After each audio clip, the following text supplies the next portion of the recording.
Welcome to my YouTube channel study girl Shruti. देखिए मैं आज आप लोग को मैं केमिस्ट्री का बताने जा रही हूँ। चैप्टर 2 ये है पार्ट 2। मैंने पार्ट 1 लिख के अपलोड किया था और ये पार्ट 2 है। देखिए पार्ट 2 पहला है क्या, इसकी टॉपिक है क्षारक या क्षार। देखिए क्षारक या क्षार के बारे में हम लोग समझेंगे। वे पदार्थ जिनका स्वाद कड़वा होता है तथा जो लाल लिटमस पेपर को नीला कर देता है। बोल रहा है कि वे पदार्थ मतलब कि वे पदार्थ है जो लिटमस पेपर को क्या कर देता है, नीला कर देता है।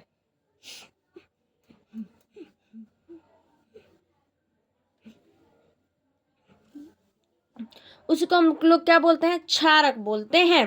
जैसे कि अथवा में देखिए है एक, इसमें वे रासायनिक पदार्थ जो आयन के पश्चात जल में वियोजित होकर ऋण आवेशित आयनों के रूप में केवल हाइड्रा ऑक्साइड आयन यानी कि OH आयन देते हैं या क्षार या भस्म कहलाते हैं।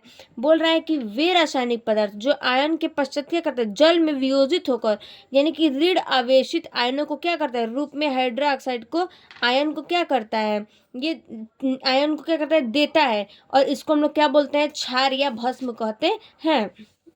जैसे में देखिए ये आप लोग को उदाहरण दिया है।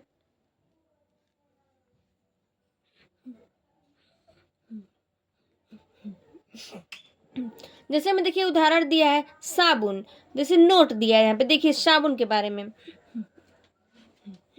वे क्षारक जो जल में घुलनशील होते हैं। क्षार यानी कि क्षार को क्या बोलते हैं, एल्काइल कहते हैं। बोल रहा है कि वे क्षारक जो जल में क्या होते हैं, घुलनशील होते हैं, उसको क्या हम लोग बोलते हैं, क्षार कहते हैं। अतः सभी क्षारकों होते हैं किंतु सभी क्षारक क्षार नहीं होते। बोल रहा है कि जो सभी क्षारक होते हैं वो क्षार क्या होते हैं, नहीं होते हैं। तो आइए नेक्स्ट देखते हैं हम लोग क्या, क्षारकों के प्रकार यानी क्षारकों के कितने प्रकार होते हैं। तो क्षारकों के 2 प्रकार होते हैं। पहला कौन सा आप लोग का, देखिए प्रबल क्षारक। देखते हैं प्रबल क्षारक क्या कह रहा है।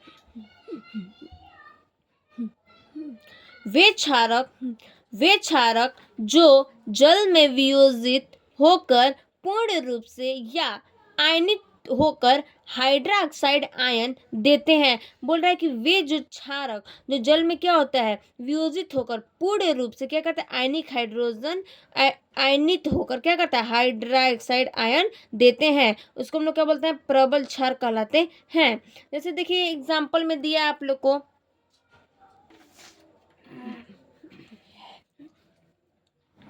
जैसे देखिए यहाँ पे दिया आप लोग को एग्जाम्पल क्या, KOH NaOH Ba और O2 इत्यादि। देखिए यहाँ पे आप लोग को रिएक्शन बना करके दे दिया है, KOH का, NaOH का और BaOH2 का।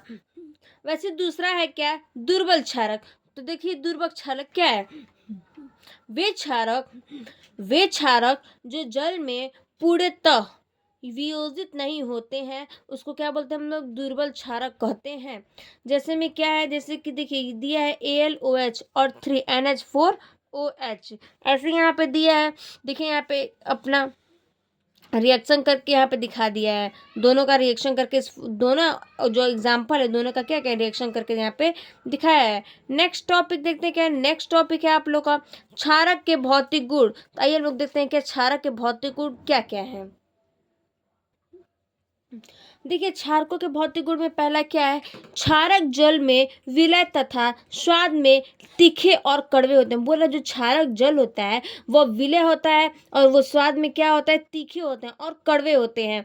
जैसे कि दूसरा एग्जाम्पल है, क्षारक लाल लिटमस पेपर को नीला कर देता है। यानी कि जो क्षारक होता है वो लाल लिटमस पेपर को क्या कर देता है, नीला कर देता है।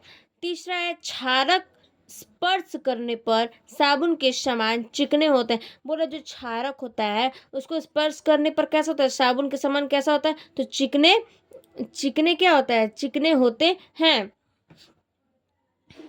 ऐसे नेक्स्ट दिया है क्या, देखिए अब रासायनिक गुण दिया है किसका, तो क्षारक के रासायनिक गुण क्या है, देखते हैं क्षारक के हम लोग रासायनिक गुण।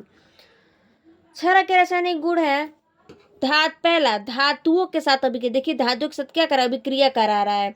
तो लिखा है प्रबल क्षारक सक्रिय धातुओं से क्रिया करके हाइड्रोजन गैस मुक्त करते हैं। बोल रहा है कि इसमें प्रबल क्षारक जो होते हैं उसको सक्रिय करके धातु से क्या करता है, हाइड्रोजन गैस मुक्त करता है, यानी कि निकालता है। जैसे यहाँ पे एग्जाम्पल में दिया है Zn+2NaOH, टू फॉर्म में क्या है Na2 और यहाँ पे ZnO+H2, यानी कि देखिए ऊपर की यानी कि हीट की तरफ है। तो ये क्या हो रहा है, देखिए इसको टू फॉर्म में बनाया है। आइए नेक्स्ट देखते हैं दूसरा हेडिंग क्या है। देखिए दूसरा आप लोग को दिया है अधातु ऑक्साइड से अभिक्रिया।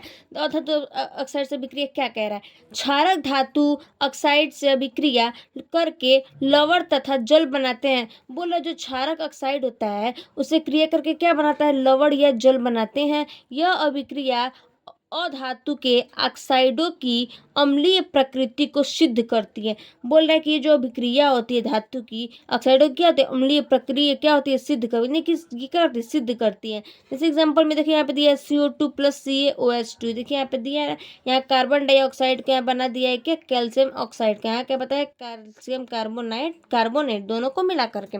ऐसे नेक्स्ट टॉपिक है आप लोग का, देखिए क्या क्षारक के उपयोग। तो आइए हम लोग देखते हैं क्षारकों के उपयोग में क्या है। अब क्षारकों के उपयोग में क्या है,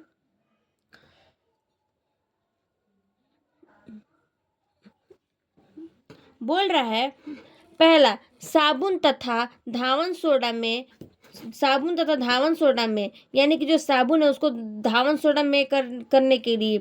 दूसरा है चमड़ा उद्योग जल को मृदु बनाने में ब्लीचिंग पाउडर में, यानी कि जो चमड़ा होता है उसको जल में क्या करता है, मृदु बनाने में, और ब्लीचिंग पाउडर को क्या करता है, बनाने में।